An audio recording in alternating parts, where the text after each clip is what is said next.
大家好，我是迅哥。在前几集中，我们从帕劳出发，沿着海沟经过了雅普岛，而不远处便是著名的马里亚纳海沟，其对应的岛湖又称为马里亚纳群岛。可以说，这里是人类最早踏入大洋深处的地方了。早在3500年前，南岛人开始了第一次远航，不再只是南下，而是尝试一路向东，到达了今天的北马里亚纳群岛。然后又逐渐分布到了马里亚纳南部的关岛以及雅普和帕劳。大约在公元900年左右，一群可能来自菲律宾的移民在马里亚纳开启了拿铁时代。同时他们带来了2样东西，一个是大米，这让马里亚纳群岛成为了整个大洋洲里唯一在欧洲人到达前就开始种植大米的地方。另一个则是一种奇怪的巨石阵，通常由8到20个2排平行的石柱围成一个矩形空间。这些石头看起来分为2个部分，下半部分像柱子，上半部分却是个半球形的帽子，而且它出现的时间似乎要早于岛民们的口口相传，也就没有人知道是谁、什么时候、为什么而建的。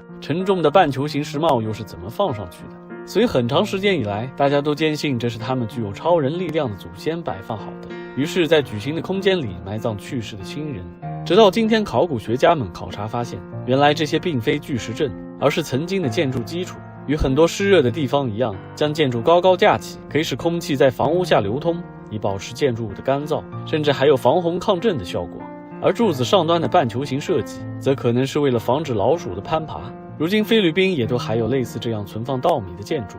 这种建筑形式甚至在这儿发生了内卷化，各村寨之间相互竞争，把拿铁柱子做得越来越大，以彰显自己的身份。直到今天，拿铁石柱都是最重要的象征。总之，马里亚纳拿铁时期的岛民们就地取材地选择了不会腐烂的石头，当然也如同上集的来石一般，同样需要从相应的采石场开采和运输，但具体是如何做到的，已经无从考证。实际上，以不同的目的建造巨石，在太平洋文化圈中是一个很常见的现象。只不过面对没有机械加工技术和金属工具的社会而言，这些杰作的出现确实容易让我们产生诸多的揣测。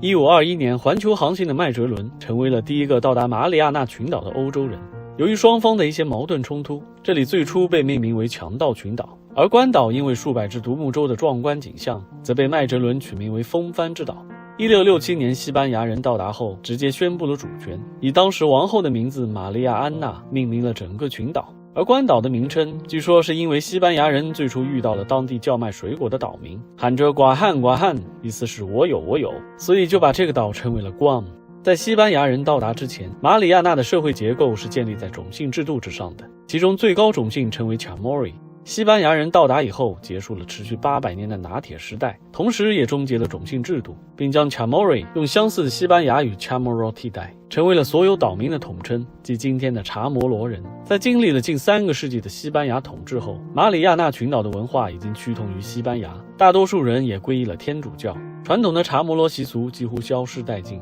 不过近年来，也有越来越多的年轻人开始尝试延续自己民族古老的语言和文化。1898年美西战争之后，西班牙首先将南边的关岛割让给了美国，剩下的塞班等诸岛便称为北马里亚纳群岛，接着也被低价卖给了德国。等到1战德国战败，又交由日本托管，而关岛在2战珍珠港事件爆发后也被日本夺走。最终1944年美日在太平洋激战，整个马里亚纳群岛被美国彻底占领，直到今天都仍然是美国的自治邦，岛民们也被赋予了没有选举权的美国公民身份。就这样，关岛则成为了美国最西端的领土。由于离国际日期变更线不远，甚至还被称为美国一天开始的地方。当然，关岛最出名的是作为美国在西太平洋的战略要地。冷战期间，美国提出了东方弧线的封锁计划，为了限制住中苏的海军力量，划分出了3条岛链加以遏制，而关岛直至今日都处于第2条岛链的核心位置之上。